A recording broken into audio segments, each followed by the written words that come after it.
I found out yang kita boleh tanam dekat Malaysia actually. So lily not that cheap lah kalau nak beli kan. So I macam okay, what's better than beli? For me, of course lah, it's tanam sendiri. So I got myself lily bulbs. Ta-da!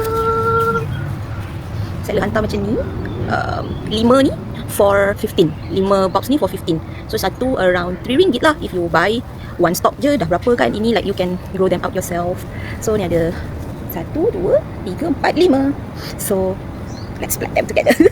I'm choosing untuk pakai this repurpose tea life cup sebab dia tinggi. Sebab bulbs are supposed to be planted 3 kali kedalaman dia. Macam contoh ni kalau 3, 1, 2, 3. So akan ada this still space banyak ni untuk akar dia. Kalau pakai pasu biasa kan orang tinggi ni je, so akan macam sikit je sangat. So mari.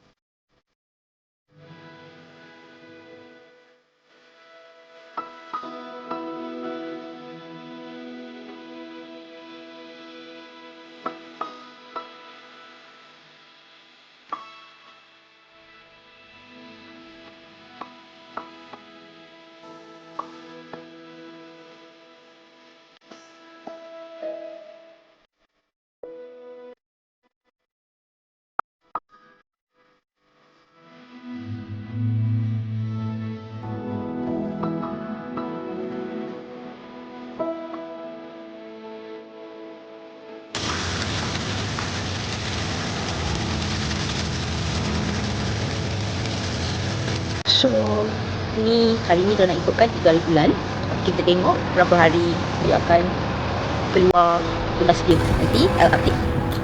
Yay, bye.